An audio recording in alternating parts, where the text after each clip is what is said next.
Hi everybody, Robin here, back with more news. Last week, Ford revealed the 5th generation 2025 Ford Expedition. This new generation Expedition brings with it a lot of technology and convenience, but the powertrain and the structure largely carry on as it did before, except for one off-road friendly trim. Ford added a Tremor trim to the Expedition, and similar to what Ford did with the Tremor trucks, you do get legit off-roading equipment. The Expedition Tremor gets standard four-wheel drive, an almost 2-inch lift for 10.6 inches of ground clearance, a different suspension tune, what Ford calls underbody protection for the front axle, transfer case, and fuel tank, I assume that means skid plates, and 33-inch general grabber tires to play with. Those grabber tires are mounted on 18-inch wheels for the Tremor, the smallest size offered on the Expedition. You can get up to 24-inch wheels if you go with the Platinum trim. Standard for that trim and the King Ranch are 22-inch wheels. Other trims come with either 18s or 20s. So what is new on the Expedition? Much of it is on the inside. To start, Ford took a similar approach to what BMW offers on the X5 and split the tailgate. While 3/4 of it raises up like before, a platform similar to a pickup truck tailgate descends to the floor. Ford says that it will hold up to 500 pounds worth of stuff.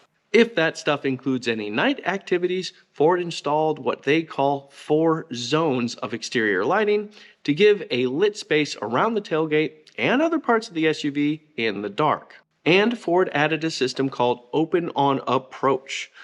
If you possess the key fob, simply walk up to the back of the tailgate, wait a few seconds, and it will start opening automatically. No kicking required. This is similar to what Hyundai and Genesis offers for their tailgates.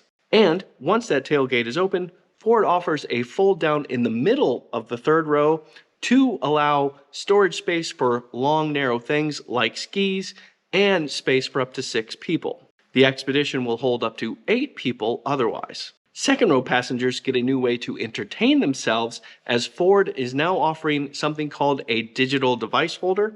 It mounts on the back of the first row and will hold either your smartphone or your tablet. Simple, clever.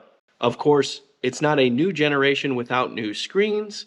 While Ford didn't go quite as far as Lincoln did with the Nautilus and its 48-inch screen, the Expedition does get a 24-inch screen mounted just beneath the base of the windshield.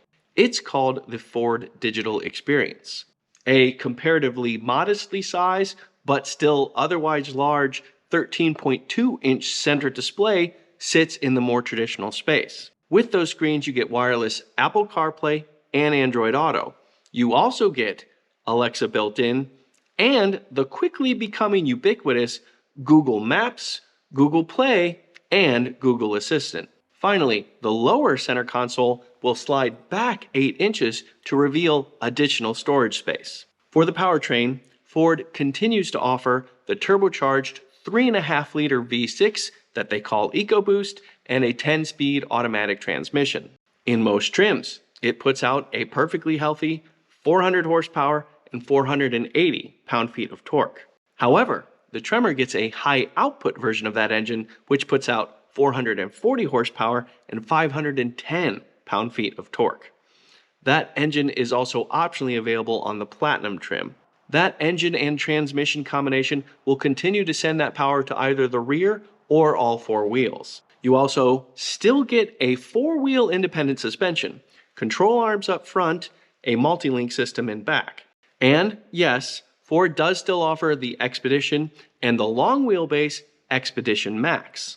The latter rides on a 9-inch longer wheelbase and extends 11.8 inches longer nose to tail. Of course, this new generation Expedition will tow quite a lot. Ford says it can handle 7,000 pounds without any kind of load leveling system and 9,600 pounds if you do have one. So far, Ford has only announced 4 trims: Active, King Ranch, Platinum, and Tremor. and they will be available to be ordered starting the 24th of October of 2024.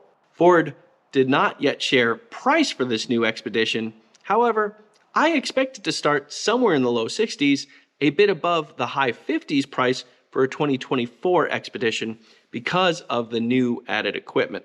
Finally, if you do pre-order one, do not expect it to arrive at dealers until the spring of 2025. Of course, this new SUV definitely piques my curiosity, and as soon as I get the chance to review one, I definitely will, and I will definitely share. I'm Robin Warner. Thank you very much for watching.